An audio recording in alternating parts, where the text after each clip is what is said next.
Hi there, it's Kate out from Friday Night Tutors. We're back playing a selection of games. This is Game Dev Tycoon.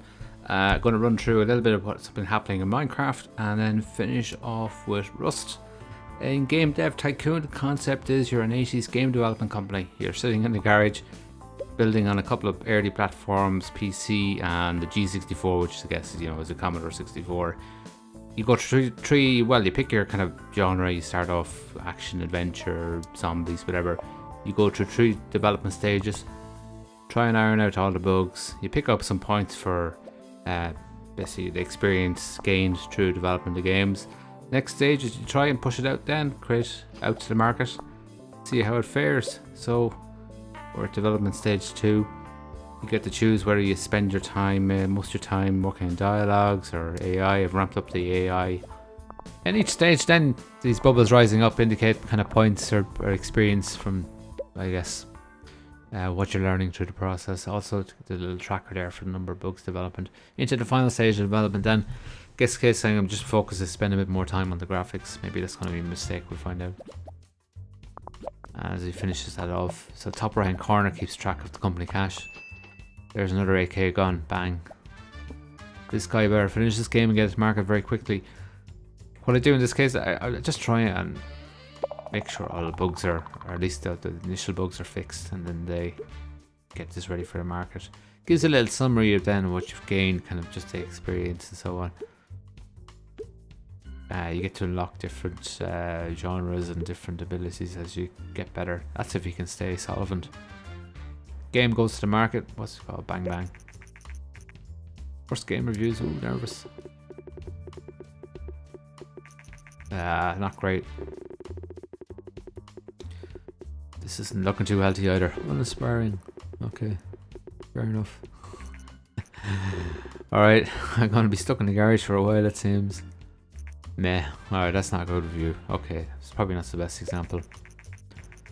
But game's out in the market. Next stage, see some of the sales. Of course, if this is real life, there would be a bit of a time then between releasing the game and getting your sales, because of back then it wasn't just an easy case of downloading games. It was cartridge, kind of disc, so on. But the idea is if you can progress, keep building your games, you'll get to develop on different platforms.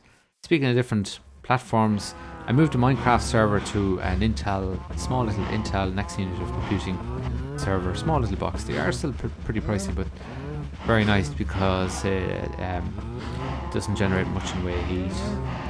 No fan noise. It's really reliable. It's been running solidly there for about a month now since I changed the hardware. The Minecraft server is handy. Also run a mobile server on this. That's our game chat server. Come in and see what the cows are doing. They looked a bit lonely, so they'll give them a bit of a feed there. Of course, the original plan was to have so many cows we could harvest the leather and make loads of books. We'll eventually get around to doing that. Every so often we'll check into the server, just see what the other game players have been up to. So this heading back to where the original house was.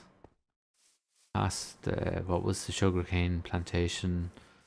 I had to change some of it just to plant wheat or carrots or anything other than that. I had just so much sugarcane and so much that I converted to paper. But I didn't have enough leather to create books, create a whole library. Somebody had blinked up our nether portal. Looks like a bit of a catwalk here. Get Kate Moss coming down to the nether portal. And then up here, just nice little sunset. Another player, Lanik, had been busy creating this massive house. So big in fact that there's a lot of dark spaces. And when you've got a big house with dark spaces in Minecraft, you're going to have zombies spawning. So I had to come in and just put a few torches down, just to keep them from spawning inside the house. Because when they spawn on the spot, just the creepers, they will tend to blow off half the side of your house. That's not good. If you saw one of the earlier videos, we had a house full of chickens. I moved them all out into this chicken pit. That's for anybody who stops by. Doesn't bring a bag of biscuits with them. Put them in with the chickens. And then finally into the house, somebody created glass blocks. Made what looked like display cases for them. So yeah, that's the fun and games of that. In Rust, Rust server had been wiped. We played quite a lot of Rust. We generated C4, did everything. However, the server was wiped a number of times, so every time we'd come back, we're like, oh, to start from scratch again. But in this incarnation of it, I found out that somebody managed to wall off the entire next valley. If you're familiar with Rust, split up in all these different areas. Next valley is an area where it's quite resource rich, lots of animals, lots of wood. There we go. Speaking of, bye bye Wolfie. Yeah, and another one. In fact, I couldn't get in here. The entire valley was walled off, so I had to TP. In this game, in this server, I can TP around the place well to some areas, which makes it quite handy.